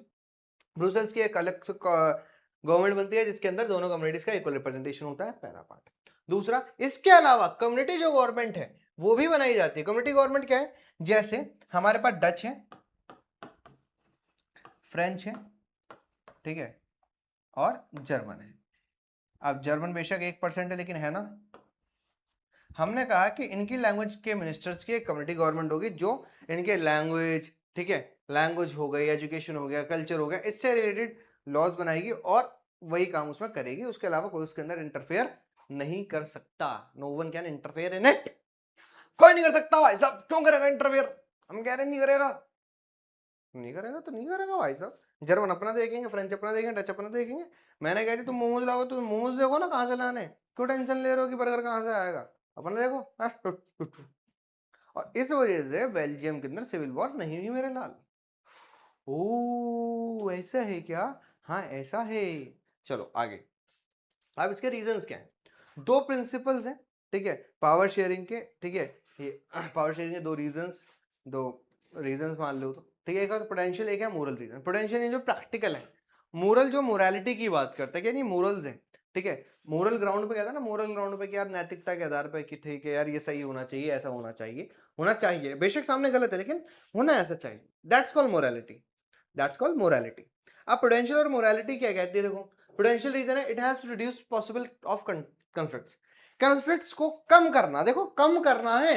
यहां पे लिखा है रिड्यूस, यहां पे लिखा है रिड्यूस, यहां पे लिखा हुआ है रिड्यूस मेरे बच्चे। यहां पर क्या लिखा है? Reduce the possibility of conflict of two groups. Reduce हो सकता है एंड नहीं हो सकता। आपको कैसे? बेटा समझ के देखो, आप भाई बहन हो दो, ठीक है, भाई बहन हो, भाई भाई हो, बहन बहन हो, आज तक आप में लड़ाई खत्म हो गई, छोड़ दो, आपके पेरेंट्स हैं, मम्मी पापा हैं, ठीक है, मम्मी पापा इतने साल से साथ रह रहे हैं, आज ऐसा हुआ है कि कभी कि बिना लड़े रहे हो? नहीं, उनमें भी लड़ाई हो जाती है ना। दो व्यक्ति 18 20 16 कितने भी साल, इतना साल से साथ है एक घर में, उनके अंदर कन्फ्लिक्ट खत्म नहीं हुआ, तुम देश से कन्फ्लिक्ट खत्म कराओगे? पॉसिबिलिटी है भाई साहब? नहीं है। रिड्यूस कर सकते हो, कम कर सकते हो, एंड नहीं हो सकते मेरा भाई, एंड नहीं हो सकता conflict. Next, it ensure the stability of political order. Political order stabilise हो जाता है मेरे बच्चे। कि पॉलिटिकल ऑर्डर यानी भैया अगर आपके पास पावर शेयर करिए तो ऐसा नहीं है कि कभी भी गवर्नमेंट गिर जाएगी, कोई उसके अगेंस्ट आ जाएगा, ठीक है, ठीक है, समझ रहे हो, मिलिट्री को हो जाएगा, ऐसा नहीं होगा। पावर शेयर है तो हर एक कम्युनिटी खुश है क्योंकि उसको पता हमारा रिप्रेजेंटेशन सामने, हमारी बात रखी जाएगी। लेकिन अगर ऐसा नहीं होगा तो प्रॉब्लम होगी। समझ में आया? Next model, it is the spirit of democracy. Democracy की आत्मा है ये। डेमोक्रेसी की आत्मा का मतलब क्या? डेमोक्रेसी का मतलब क्या? Rule of people. Power share के अंदर डेमोक्रेसी आपने रखी है तो डेमोक्रेसी के अंदर रूल ऑफ पीपल है ना। वहां पे तो बात हो रही है ना कि सबकी बात सुनी जाएगी। ऐसे थोड़ी एक पर्टिकुलर कम्युनिटी की बात सुनी जाएगी या मेजोरिटी ऑफ द ग्रुप की बात सुनी जाएगी ना। मेजोरिटी ऑफ द पर्सन यानी मेजोरिटी ऑफ द पॉपुलेशन क्या है, पॉपुलेशन सबसे ज्यादा किस चीज की तरफ है, उसकी बात सुनी जाती है। ऐसा नहीं एक पर्टिकुलर कम्युनिटी या एक पर्टिकुलर लैंग्वेज बोलने वाले लोग ज्यादा होगा तो उनकी बात सुनोगे, नहीं ज्यादा नहीं। यहां पर बात होती है किसकी? जो पब्लिक ज्यादा है, मतलब पीपल है, टोटल पॉपुलेशन है, उनसे वोटिंग कराओ तब पता चलेगा हाँ ज्यादा क्या है। समझ में? That's the point. Next, people have right to be considered. अब राइट टू बी कंसिडर्ड मतलब हर एक इंसान से जाके पूछेंगे बताइए आपको चाहिए क्या? भाई साहब सुबह सुबह चाय मट्ठी हो जाए मजा आया भाई साहब। नहीं बेटा ऐसे नहीं पूछेंगे। आप जो है इंडिया में रिप्रेजेंटेटिव डेमोक्रेसी, ठीक है, इसके अलावा हमारे पास डायरेक्ट डेमोक्रेसी, हमारे पास मतलब स्विट्जरलैंड में डायरेक्ट डेमोक्रेसी भी है, ठीक है, कि वहां पर डायरेक्ट रेफरेंडम होता है, लोगों से पूछा जाता है चाहिए नहीं चाहिए, मोमोज खाएंगे नहीं खाएंगे, उन्होंने हाथ खड़ा करा, चलिए खाएंगे मोमोज दीजिए, ठीक है, लेकिन इंडिया में आप क्या करते हो, आप अपने रिप्रेजेंटेटिव भेजते हो जिसको आप लीडर कहते हो, नेता कहते हो, ठीक है। वो जो नेता होता है वो आपके बदले आपके विचार रखेगा, यानी आपके थॉट प्रोसेस वो व्यक्ति फॉलो करेगा अंदर जाके, ठीक है। आपने इसको इलेक्ट करा है तो ये लीडर है। ऐसे बहुत सारे लीडर होते हैं, वो जाके आपकी बात रखते हैं। और इसको आप चुनते कैसे हैं, आप इसको तब उस तरीके से चुनते हैं, ये अपने मैनिफेस्टो देगा, ठीक है, बताएगा मैं ऐसा हूं, आपको लगेगा हाँ ये व्यक्ति है जो हमारी बात रख सकता है, तो आप उसको इलेक्ट करोगे, तभी जाके वो आपकी बात रखेगा और आपकी बात सुनेगा भी, क्योंकि अगली बार हारना नहीं है।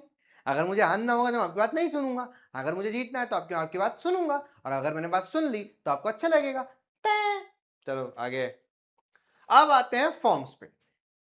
देखो फॉर्म्स क्या है पावर शेयरिंग की, देखिए आइडिया है पावर शेयरिंग का इमर्ज होता है opposition to the notion of undivided political power, की पॉलिटिकल पावर अनडिवाइडेड की बात करता है। फॉर अ लॉन्ग टाइम ये माना जाता है कि सारी की सारी पावर एक पर्सन के हाथ में रहे, वही कंसंट्रेट करे। इससे क्या होगा, इससे एक फायदा जरूर होता है, जो फैसले हैं वो बहुत जल्दी लिए जाते हैं, क्योंकि मुझे फैसले लेना, मैंने कह दिया रात रात दिन दिन फैसला हो गया।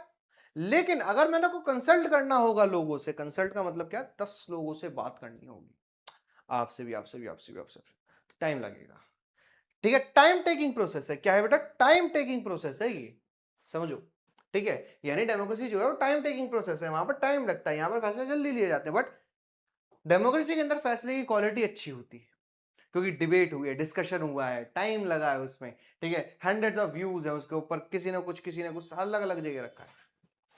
It was felt that if the power to decide this dispersed, it would not be possible to take quick decision, जो अभी आपको बताया। एक डेमोक्रेसी में people rule themselves through institution होता है, सेल्फ गवर्नमेंट होती है। गुड डेमोक्रेटिक गवर्नमेंट के अंदर due respect is given, diverse group सबको इस रिस्पेक्ट दी जाती है और व्यूज समझे जाते हैं। एवरीवन हैज अ वॉइस, कि भैया पब्लिक पॉलिसीज बनाने के लिए सबकी आवाज सुनी जाएगी, सबकी बात रखी जाएगी। ऐसा नहीं है कि एक पर्टिकुलर कम्युनिटी को ही हम कह दें कि भैया नहीं आप ही बनाओगे, ऐसा नहीं हो सकता। देयरफॉर इसी वजह से ये फॉलो करते हैं डेमोक्रेसी को, पॉलिटिकल पावर शुड भी डिस्ट्रीब्यूट होनी चाहिए। मॉडर्न डेमोक्रेसी के अंदर पावर शेयरिंग अरेंजमेंट अलग अलग फॉर्म्स में होते हैं, वो कौन कौन से फॉर्म्स हैं अभी देखते हैं, हॉरिजॉन्टल वर्टिकल अलग अलग। लेकिन ये कार्टून इंपॉर्टेंट है बेटा, यहाँ पर आपके दो फेमस लीडर है, ठीक है, व्लादिमीर पुतिन और जॉर्ज बुश, और वो डेमोक्रेसी की लगाम पकड़ के बैठे हैं tight, because concentration of power की बात कर रहे हैं। ये बहुत पुराना कार्टून है, आप जानते हैं कार्टून क्या होते हैं, सटायर्स होते हैं, ठीक है। क्या कर रहा है, डेमोक्रेसी एक हॉर्स की तरह है जो कंट्रोल कर रहे हैं लीडर्स, ठीक है। जब कुछ ही लोगों के हाथ में सारी पावर होती है, वो उस तरीके से शो कर रहा है। कंटेस्ट क्या, रशिया में, रशिया ने एक लॉ बनाया जिसके अंदर सारी की सारी पावर प्रेसिडेंट को दी थी, उसके बाद तो हमारे पुतिन भाई क्या ढा रहे हैं। डेमोक्रेसी की नीड क्या, पावर शेयर हो, चेक एंड बैलेंस का काम हो, सबके पास पावर डिवाइडेड हो, ऐसा ना हो कंसंट्रेशन ऑफ पावर हो, ठीक है, सब अपने हिसाब से काम करें। चलिए देखिए, सबसे पहले आएगा हमारे पास फॉर्म्स ऑफ पावर शेयरिंग के अंदर वर्ड, ठीक है, हॉरिजॉन्टल वर्टिकल पावर, यानी डिफरेंट सोशल ग्रुप्स, और पावर अमंग पॉलिटिकल ग्रुप्स या प्रेशर ग्रुप्स। चलिए पहला है आपके पास ऑर्गन्स, यानी हॉरिजॉन्टल। देखो हॉरिजॉन्टल, हॉराइजन, ठीक है, हॉरिजॉन्टल समझ रहे हो, ठीक है। हॉरिजॉन्टल लाइन का मतलब है स्ट्रेट। अब स्ट्रेट क्यों बोल रहे हैं हम, 1 2 3 एग्जीक्यूटिव, ठीक है, लेजिस्लेचर, एग्जीक्यूटिव, जुडिशरी, ये तीनों हैं। ये तीनों के अंदर पावर इक्वली डिवाइड होगी। कैसी होगी बेटा, इक्वल ही डिवाइड होगी। लेजिस्लेचर क्या करता है, लॉ बनाता है, एग्जीक्यूटिव उसको इंप्लीमेंट करता है, जुडिशरी को इंटरप्रेट करता है और प्रोटेक्ट करता है जुडिशरी। चलिए देखिए, power is shared among different organs of the government, legislature, executive and judiciary. Different organs है गवर्नमेंट के, ध्यान रखना ये वर्ड ऑर्गन्स बोल रहा है वो बार बार, क्या बोल रहा है बेटा, ऑर्गन्स, ठीक है, क्या बोल रहा है, ऑर्गन्स, ठीक है, organs of the government pledge eight same level, सारे हैं, सबके पास अपनी अपनी पावर है। जैसे सेपरेशन इंश्योर करता है कि कोई भी ऑर्गन अनलिमिटेड पावर ना हो, इसी को हम चेक एंड बैलेंस कहते हैं। कैसे, अब देखो भाई, मान के देखो, लेजिस्लेचर ने लॉ बनाया, जुडिशरी को लगा नहीं इसमें फंडामेंटल राइट वायलेट हो रहा है, सुप्रीम कोर्ट उस पर स्टे लगा देगा। Okay okay sir, okay okay okay okay, समझ में आ गया, ठीक है। एग्जीक्यूटिव के अंदर कोई पावर का मिसयूज कर रहा है, अपना कोई लीडर मिसयूज कर रहा है, तो लेजिस्लेचर कहेगा भैया आपने पिछली साल 100 करोड़ रुपए लिए थे एजुकेशन सिस्टम के लिए, अब बताओ 100 करोड़ खर्च कहाँ हुए। तो लेजिस्लेचर एग्जीक्यूटिव से सवाल भी करेगा, ठीक है। सुप्रीम कोर्ट ने कोई लॉ पास कर दिया, ठीक है, अब यहाँ पर लोकसभा, राज्यसभा, पार्लियामेंट के अंदर आप उसको कम कर सकते हो। जैसे इसका एग्जाम्पल है, दोनों के एग्जाम्पल देता हूं मैं आपको।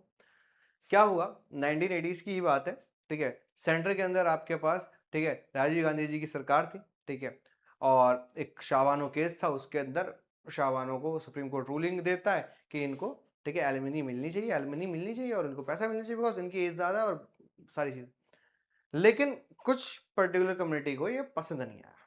अब उनको था कि भैया नहीं, हमें तो मसीहा बनना, तो उन्होंने उस लॉ को पार्लियामेंट में पलट दिया। ठीक है, मतलब उस ऑर्डर को पलट दिया कि नहीं नहीं भैया ये हम नहीं मानते ऑर्डर, उसको लॉ बना के उसको खत्म कर दिया। पहला तो यहां पर जुडिशरी का ऑर्डर खत्म हो गया। अब एक और एग्जांपल देता हूं। आपका लेजिस्लेचर एक लॉ लेकर आता है, लॉ लेकर आता है, जैसे वो लेकर आता है तो उसके अंदर कुछ पर्टिकुलर पर्सन को प्रॉब्लम होती है कि भाई ये होना नहीं चाहिए। अब वो सुप्रीम कोर्ट जाते हैं, कहते हैं देखो सर ये लॉ है, इसके अंदर हमारा ये वाला फंडामेंटल राइट वायलेट हो रहा है। अब सुप्रीम कोर्ट क्या करता है, उस पर स्टे, ठीक है, लगा देता है कि भैया ये लॉ तब तक पास नहीं होगा जब तक आप प्रॉपर क्लियरली मेंशन नहीं करोगे कैसे चीज़ है। दो एग्जांपल हुए। अब बात करते हैं सर लेजिस्लेचर का भी एग्जांपल। तो लेजिस्लेचर के अंदर हमारे सारे मिनिस्टर्स आते हैं, तो जब बजट सेशन होता है तो जो आपके फाइनेंस मिनिस्टर होते हैं ना, वो जो भी होगा जो भी, ठीक है, उन सबको पहले अपना खर्चा बताना पड़ता है, पहले क्या हुआ क्या क्या हुआ। अगर लेजिस्लेचर के अंदर किसी ने कोई सवाल पूछा है तो एग्जीक्यूटिव के अंदर जितने मेंबर्स हैं उन सबको वहां पर सही जवाब देना पड़ेगा, क्वेश्चन आवर से लेकर 0 आवर तक में। समझ में आया? तो यानी सबकी अकाउंटेबिलिटी सेट कर रखी है हमारे कॉन्स्टिट्यूशन ने। ऐसा नहीं है किसी के पास अनलिमिटेड पावर होगी, ना ना ना ना ना ना ना, ऐसा नहीं है। Similarly, although judges are appointed executive, they can check the functioning executive की laws जो legislature बना रही, there is arrangement is called system of check and balance, जो मैंने आपको अभी बताया। नेक्स्ट आता है वर्टिकल। नेक्स्ट आता है वर्टिकल पावर, स्टेट। स्टेट में क्या है, सबसे ऊपर सेंटर, ठीक है, स्टेट, लोकल, ठीक है, सेंटर यानी यूनियन गवर्नमेंट, स्टेट गवर्नमेंट और लोकल गवर्नमेंट। देखिए power can be shared among government different level. देखो ऑर्गन था ये, लेवल है, दोनों में डिफरेंस है बेटा, वो ऑर्गन है ये लेवल है। A general government for the central government या जनरल गवर्नमेंट होती है पूरे देश के लिए, फिर प्रोविंशियल रीजनल गवर्नमेंट्स होती हैं। ऐसी जनरल गवर्नेंस को एंटायर कंट्री के अंदर, ठीक है, फेडरल गवर्नमेंट कहा जाता है, इंडिया में इसको सेंट्रल यूनियन गवर्नमेंट कहते हैं। दिस गवर्नमेंट प्रोविंशियल और रीजनल लेवल पे भी होती है जो डिफरेंट डिफरेंट नेम से जानी जाती है। हमारे यहाँ पे स्टेट गवर्नमेंट है, फिर उसके अलावा हमारे पास लोकल गवर्नेंस है जो रूरल और अर्बन में आती है। इंडिया में हम उसको स्टेट गवर्नमेंट कहते हैं। ये सिस्टम होता है ये सब में फॉलो नहीं होता, बहुत सारी कंट्री है जहाँ पे प्रोविंशियल स्टेट गवर्नमेंट नहीं है। This is what they did, और यही बेल्जियम में करा, बट लेकिन श्रीलंका में मानने से मना कर दिया, और इसी को हम फेडरल डिवीजन ऑफ स्ट्रक्चर कहते हैं, जो हमारा नेक्स्ट चैप्टर है, पढ़ना जरूर। द सेम प्रिंसिपल एक्सटेंड करता है लेवल्स ऑफ गवर्नमेंट को लोअर लेवल पे भी, जो हमने कर रखा है इंडिया के अंदर, बाद में आया म्युनिसिपैलिटी और पंचायत के तौर पे। चलिए फिर आता है डिफरेंट सोशल ग्रुप्स, अलग अलग सोशल ग्रुप्स होते हैं हमारे, ठीक है, कैसे, जिसमें आप political parties, power sharing, different level social groups such as the religious and linguistic groups, इसको हम कम्युनिटी गवर्नमेंट भी कहते हैं। ठीक, एग्जांपल है इस अरेंजमेंट का जो वहां पर था कम्युनिटी गवर्नमेंट के अंदर। कुछ कंट्रीज के अंदर कॉन्स्टिट्यूशन और लीगल अरेंजमेंट बनाए जाते हैं जहाँ पे सोशली वीकर सेक्शंस को या वुमेन्स को रिप्रेजेंटेशन दिया जाता है एडमिनिस्ट्रेशन के अंदर, जैसे इंडिया में भी है ऐसा, ठीक है, रिप्रेजेंटेशन दिया गया है। ये जो अरेंजमेंट होता है इसका मतलब है space in the government and administration to diverse social groups, कि डाइवर्स सोशल ग्रुप्स बने who otherwise would feel alienated, जो वरना एलिएनेटेड फील करेंगे। माइनॉरिटी को सबसे ज्यादा इसके अंदर वैल्यू दी जाती है, बिकॉज माइनॉरिटी और वुमेन्स को ऐसा माना जाता है कि ये, ठीक है, अब इनको और ज्यादा सपोर्ट की जरूरत है तभी आगे आ सकते हैं। चलिए नेक्स्ट आता है आपका जो हमारे पास अलग अलग ग्रुप्स है, ठीक है, जिसके अंदर आपके political party, pressure groups, movements और इन्फ्लुएंस आता है। जो पावर में in democracy citizen must have freedom to choose, भाई जिसको चुनना है आप चुनो, आपकी मर्जी, ऐसे थोड़ी है मैं कहूंगा कि इस व्यक्ति को चुनो, सुनो नहीं, आपकी मर्जी है जिसको चुनो। प्रेशर ग्रुप्स क्या करते हैं, प्रेशर ग्रुप्स होते हैं जो गवर्नमेंट पे एक पर्टिकुलर टॉपिक के लिए प्रेशर बनाते हैं, प्रेशर क्रिएट करते हैं, और जैसे उनका, ठीक है, उनके फेवर में आता है सब कुछ एंड हो जाता है, ठीक है। अब इसके अलावा पॉलिटिकल पार्टीज आप जानते हैं जो इलेक्शन कंटेस्ट करती हैं, मूवमेंट्स जो मूवमेंट्स चलते हैं हमारे, ठीक है, ये जो कंपटीशन इंश्योर करता है power does not remain in one hand, किसी एक के हाथ में नहीं है, इन द लॉन्ग रन, ठीक है, शेयर्स अलग अलग पॉलिटिकल पार्टीज में शेयर होती रहे, एक पार्टी दो पार्टी। देखो इंडिया में डाइवर्स कल्चर है, तुम्हारा मल्टी पार्टी सिस्टम है, आप ये नहीं कह सकते कि इंडिया के अंदर सिंगल पार्टी क्यों नहीं। अरे भाई इतनी ज्यादा पब्लिक है हमारे यहाँ पे, इतनी ज्यादा वेरिएशन है, ठीक है, वेरिएशंस है हमारे पास, अलग अलग रिलीजन है, लैंग्वेज है, सब कुछ है, कैसे कर दोगे सिंगल पार्टी डोमिनेंस? चाइना की तरह थोड़ी हो सकता है, नहीं हो सकता। टू पार्टी भी नहीं कर सकते, अमेरिका और ब्रिटेन की तरह नहीं हो सकता भाई, इतनी सारी लैंग्वेजेस हैं, इतने सारा कल्चर है, ठीक है, इतने सारा डाइवर्सिफिकेशन है, अगर एक एक के हिसाब से बनाएंगे तो लाखों पार्टियां बन जाएंगी भाई साहब, तो आप नहीं कर सकते ये काम, समझ रहे हो? आप सिंगल पार्टी के अंदर गवर्नमेंट को नहीं निपटा सकते, तो आपको अलग अलग डाइवर्सिफिकेशन चाहिए, और हर एक कम्युनिटी के पास ये अधिकार है कि आप अपने लीडर को चुने ताकि वो आपकी जो रिप्रेजेंटेशन है वो आगे करे और आपकी बात रखे, सिंपल, ठीक है। Sometimes this kind of sharing can be direct हो सकती है, जब दो और मोर पार्टीज अलायंस बनते हैं, कंटेस्ट करती है इलेक्शन। अब अलायंस क्या होता है, और एक वर्ड और आता है आपके पास, ठीक है, इसको हम कहते हैं कोलिशन। अब अलायंस का मतलब होता है जब इलेक्शन से पहले हो, ठीक है, हाथ मिला दिया, भाई साहब हाथ मिलाओ आप सब, ठीक है। कोलिशन होता है आफ्टर इलेक्शन, जब किसी को मेजोरिटी नहीं मिलती। इफ देयर अलायंस इलेक्टेड, तो कोलिशन गवर्नमेंट फॉर्म होती है, ठीक है। द शेयर पावर, डेमोक्रेसी के अंदर हमें इंटरेस्ट ग्रुप्स मिलते हैं, बहुत सारे ट्रेडर्स, यूनियंस, इंडस्ट्रियलिस्ट, फार्मर्स और इंडस्ट्रियल वर्कर्स के भी, ठीक है। अलग अलग पार्ट की डेमोक्रेसी और अलग अलग हिसाब से चल रही है, और वो चलती भी रहेगी। भाई आप ऐसा मना नहीं कर सकते, या फिर आप ये डिनाई नहीं कर सकते कि डाइवर्सिफिकेशन बहुत छोटी चीज है ना। आप ये कह सकते हो डाइवर्सिफिकेशन की वजह से देश ऐसा चला ना, भाई ना। डाइवर्सिफिकेशन है, आपको बांटना आना चाहिए। बांटने का मतलब पावर बांटनी, देश नहीं भाई। आपको पावर को डाइवर्सिफाई करना आना चाहिए, ताकि हर एक पर्सन को एक वैल्यू लगे कि हाँ भाई we are valued in our country, समझ रहे हो, तो आपका काम आसान हो जाएगा। क्लियर क्लास यहां तक? तो चलिए क्लास अब स्टार्ट करते हैं हमारा क्या भाई साहब, प्रैक्टिस टाइम। यार क्वेश्चन आंसर्स भी तो कर लें, देखे तो सही कैसे कैसे क्वेश्चंस आते हैं। चलिए पहला क्वेश्चन असोसिएटेड रीजन के फ्लो में है, फॉर्म में है। पहला क्वेश्चन क्या कह रहा है, both Sri Lanka and Belgium face challenges of ethnic and linguistic diversity. Yes, दोनों ने ही फेस करा था, ठीक है। एक ने लेकिन संभाल लिया था, एक संभाल नहीं पाया था। We all know that. Reason क्या है, Sri Lanka had majority of Tamil, Sri Lanka में मेजॉरिटी ऑफ तमिल नहीं नहीं नहीं sir sir sir sir sir, majority of Tamil थोड़ी था, वहां पे तो मेजॉरिटी ऑफ सिन्हाला था। हाँ sir. Belgium majority of French speaking, नहीं सर, वहां पर फ्रेंच थोड़ी था, वहां पर क्या था, डच था। आपने बताया था, बिल्कुल बताया था बेटा। तो यानी रीजन क्या हो गया, गलत। अब अगर रीजन गलत होता है तो ऑप्शन कौन सा बचा हमारे पास, बोथ असर्शन रीजन ट्रू, नहीं। Both A and R true, नहीं। ए इज ट्रू, बिल्कुल। R is false, yes. तो यानी ये हो गया हमारा परफेक्ट आंसर, सिंपल। यानी जो हमने पढ़ा वो यहां पे हमने इंप्लाई कर दिया। क्लियर। नेक्स्ट आता है, explain any three consequence of Mediterranean policy. Sri Lanka government की जो मेडिटरेनियन पॉलिसी थी उसका क्या इंपैक्ट था। सिंपल सी बात है मेरे बच्चे, पहला इंपैक्ट ये था कि भाई तमिल्स को ऐसा फील होने लगा कि वो एलिनेटेड है, वो वहां से अलग है, पहला इंपैक्ट। दूसरा, उन्होंने डिमांड स्टार्ट कर दी तमिल इलम की, वहां पे सिविल वॉर स्टार्ट हो गई, ठीक है, समझ रहे हो। अब से मेजॉरिटी पॉलिटिक्स श्रीलंका ने जो करा, देखो, Tamils felt the government was not sensitive about Tamils, कि वो सेंसिटिव नहीं है किसके लिए, तमिल लैंग्वेज और उसके कल्चर के लिए। उनको लगता था सिर्फ ये इसी तरीके से बातें कर रहे हैं, मजाक कर रहे हैं। नेक्स्ट, दे फेल्ट डिस्क्रिमिनेटेड, उनको डिस्क्रिमिनेटेड फील होने लगा कि नहीं हमें साथ डिस्क्रिमिनेशन हो रहा है, हमें जॉब्स नहीं मिल रही है, हमें, ठीक है, कोई काम नहीं मिल रहा, हमारा रिलीजन प्रमोट नहीं हो रहा, ठीक है, हम इलेक्शन नहीं लड़ सकते। Tamils felt government was practising religious discrimination, की रिलीजियस डिस्क्रिमिनेशन प्रैक्टिस किया जा रहा है। नेक्स्ट, रिलेशन तमिल और सिन्हाला के बीच में स्ट्रेंड हो गए, खराब हो गए, चीजें बिगड़ने लगी और वहां पे सिविल वॉर स्टार्ट हो गया। Next, explain any three elements of Belgium model. कोई तीन एलिमेंट्स बता दो, वैसे तो हमने चार बात करी है, तीन एलिमेंट्स की कौन कौन सी बात है, देखो। द मेन एलिमेंट्स क्या है, पहला, कॉन्स्टिट्यूशन प्रिस्क्राइब करता है number of Dutch and French speaking minister will be equal, भैया इक्वल होंगे, ठीक है। नेक्स्ट, कुछ स्पेशल लॉज जो रिक्वायर चाहिए, क्या, support of majority members from each linguistic group, हर एक लिंग्विस्टिक ग्रुप से मेजॉरिटी मेंबर्स उसको सपोर्ट करें तब जाके वो पास होगा। 10, नो सिंगल, कोई सिंगल कम्युनिटी कोई भी डिसीजन यूनिलेटरली नहीं ले सकती, ऐसा नहीं कि हमने फैसला कर लिया हम करेंगे, ना ना ना ना भाई, दोनों कम्युनिटी के अंदर मेजॉरिटी डिसाइड होगी तब जाके लॉ पास होगा, वरना नहीं होगा। Many powers of the central government have been given to state government, बहुत सारी जो पावर है वो स्टेट गवर्नमेंट को दी गई, दो रीजन्स की कंट्री की। स्टेट गवर्नमेंट सबऑर्डिनेट नहीं थी किसकी, सेंट्रल गवर्नमेंट की, जो हमने पहले भी बात करी बच्चे। French speaking people accepted equal representation, वहां पे इक्वल रिप्रेजेंटेशन हुआ कहां पर, ब्रुसेल्स के अंदर, ठीक है, equal in Brussels, because the Dutch speaking community has accepted equal representation in the central. वहां पर फ्रेंच ने माना बिकॉज ब्रुसेल्स में फ्रेंच ज्यादा थे, 80% थे, उन्होंने वहां पे मान लिया कि ठीक है डच को भी हम 50% या इक्वल रिप्रेजेंटेशन देंगे। क्यों, क्योंकि डच ने कहा माना था, डच ने माना था कहां पर, आपका आपका पूरे गवर्नमेंट में, यानी मेन गवर्नमेंट, ठीक है। चलिए अब चलते हैं बेटा नेक्स्ट क्वेश्चन पे। Compare the different ways in which Belgians and Sri Lankans have deal with the problem. देखो दोनों ने किस तरीके से डील करा, देखो श्रीलंका का अलग तरीका था, बेल्जियंस का अलग था।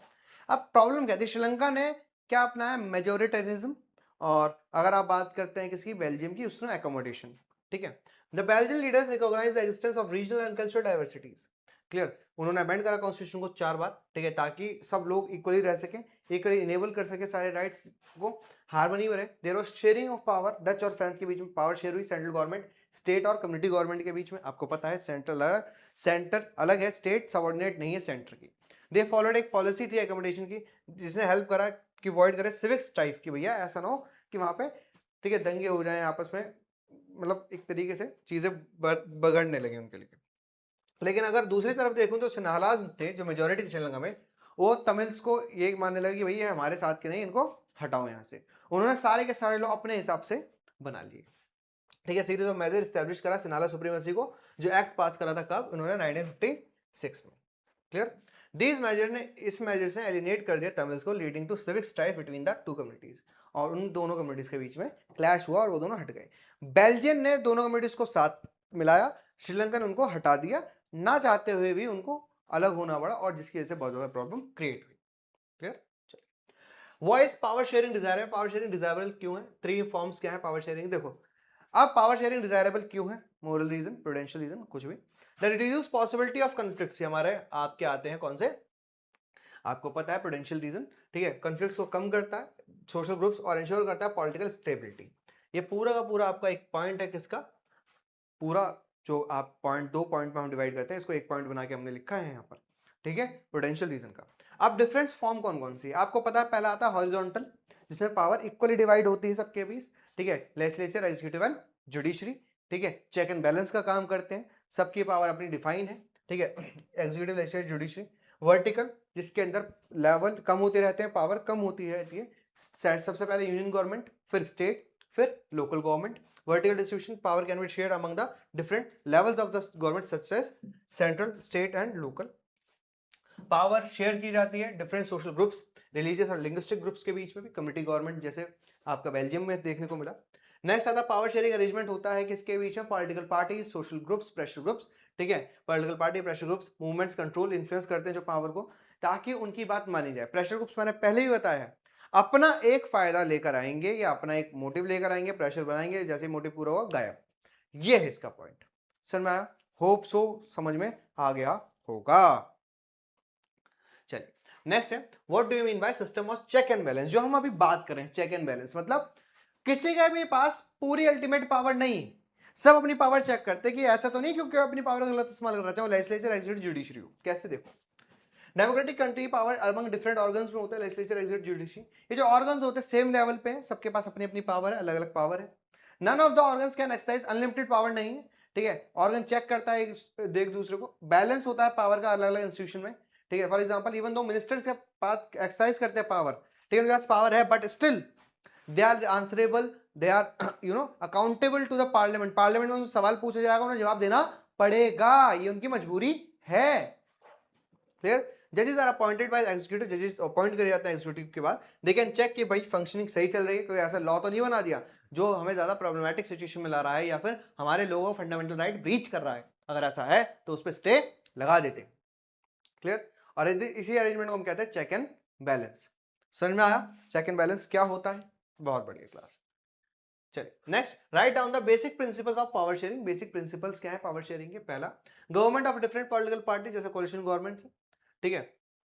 चलिए next, protection of minority right, minority rights को प्रोटेक्ट करता है, डिसेंट्रलाइज करता है पावर को, और कॉन्फ्लिक्ट को रोकता है। ये बेसिक नीड्स है किसकी, पावर शेयरिंग की, या प्रिंसिपल्स है पावर शेयरिंग के, यानी बेसिक प्रिंसिपल जिसकी वजह से पावर शेयरिंग बना है बेटा। Next, what do we learn from the two stories, Belgium और श्रीलंका से हमने क्या सीखा। वी लर्न फॉलोइंग थिंग्स, हमने ये चीज सीखी। पहला, इन बेल्जियम लीडर्स जो है उन्होंने रियलाइज करा यूनिटी जो कंट्री है वो तभी पॉसिबल है जब हम एक साथ रहेंगे और एक साथ एक दूसरे का इंटरेस्ट सुनेंगे, पहला। दूसरा, सर ये जो रिलेशन है रिजल्टेड म्यूचुअली एक्सेप्टेबल अरेंजमेंट है जो पावर शेयर करते हैं। It help to avoid civic strife को रोका उसने, ताकि दोनों कंडीशन अलग हो, ठीक है। ऐसा ना हो कि आपस में लड़े, सिविल, ठीक है, वॉर हो जाए, हमारी कंट्री को नुकसान, ऐसा नहीं होना चाहिए। लेकिन अगर श्रीलंका की बात करते हैं, उन्होंने हमें दिखाया मेजोरिटी कम्युनिटी को अगर डोमिनेट करने को दे दिया जाए, ठीक है, और रिफ्यूज कर दे माइनॉरिटी राइट्स, तो सिविल वॉर होगी, सिचुएशन कैसे क्रिटिकल होगी। Clear. It can undermine the unity of the country, और उसकी वजह से पूरा की पूरी देश की एकता खत्म हो सकती है। क्लियर। और यहां पर एंड होता है हमारा पूरा का पूरा चैप्टर। आई होप आपको ये चैप्टर समझ में आया होगा, मजा भी आया होगा, क्वेश्चंस आपको बड़े जानदार लगे हैं। तो मिलते हैं क्लास अगली वीडियो में, तब तक के लिए okay, tata bye bye, take care, love you to.